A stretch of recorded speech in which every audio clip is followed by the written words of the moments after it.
A notable achievement is the partnership with the banking industry, which I participated in a month ago. This extended an additional 150 billion in loans to micro, small, and medium enterprises, complementing the government's efforts to nurture this vital sector. On financial inclusion, we have made remarkable progress through the Hustler Fund.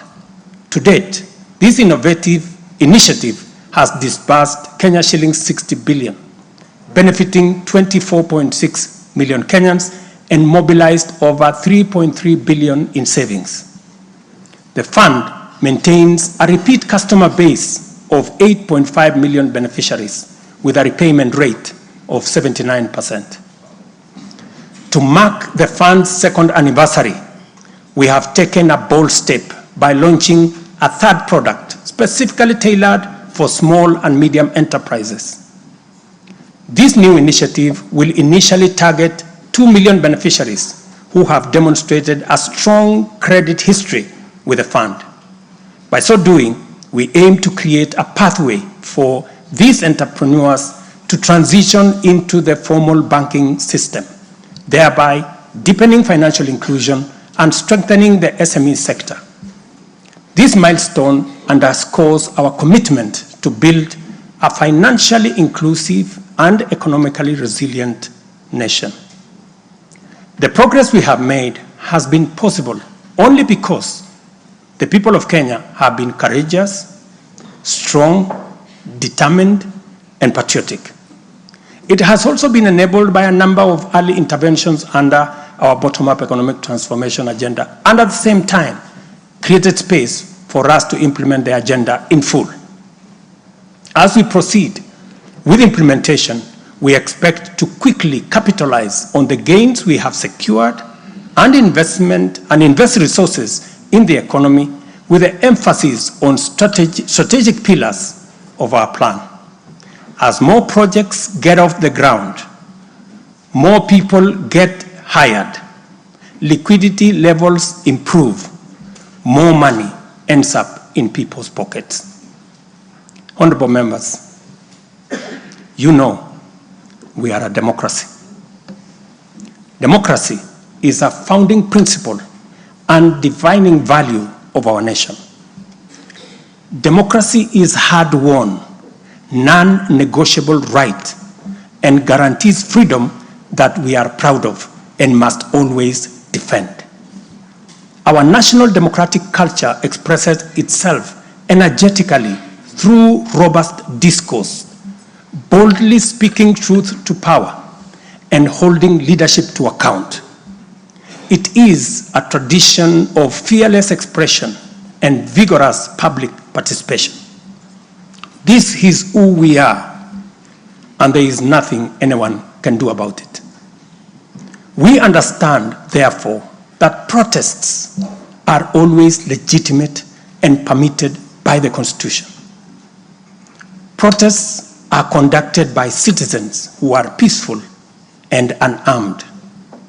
Assemblies, demonstrations, and picketing to advance constitutionalism, increase accountability, and defend the rule of law are constitutional imperatives. Conversely, mobilization in pursuit of criminal agenda, chaos and anarchy are explicitly forbidden because we all have a duty to defend our republic, our constitution, and the rights of all people. The government, in particular, must remain vigilant at all times against modern threats to the sovereignty and territorial integrity of our nation, as well as public order, peace, and security.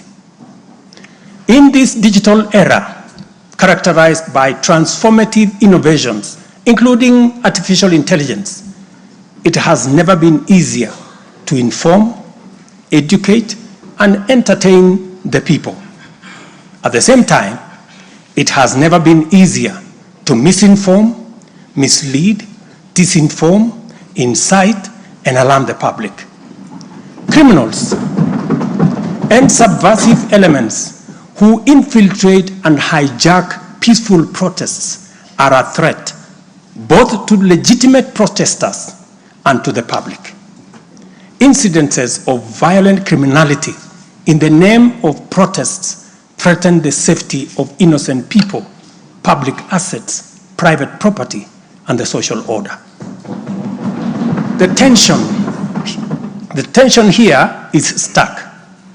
We have a democracy which we are proud of, must defend, and should deepen by all means. And at the same time, we have citizens whose lives, rights we must protect, and a nation whose security, stability, and prosperity we must safeguard. The task at hand is complicated if citizens and state agencies dilute the distinction between the lawful and the criminal, the just and the unjust, thereby making it difficult to tell protesters and security officers from bandits, gangsters, and criminals. It is only by following the law that we are able to achieve our aims and apportion accountability properly. It should not be possible for robbers and looters to escape accountability by claiming that they were taking part in a protest. Likewise, it should not be possible for security officers to wound, maim, or even kill citizens and claim that they were engaging violent criminals.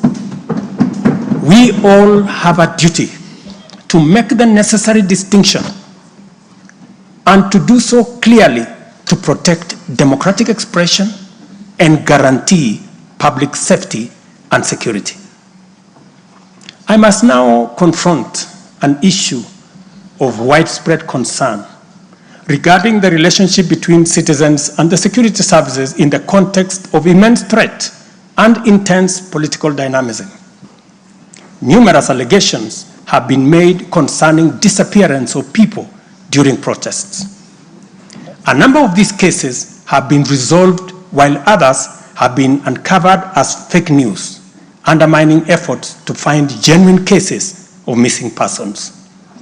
A good number of alleged disappearances have also turned out to be arrests made by police officers. In such cases, the suspects have been duly arraigned in court.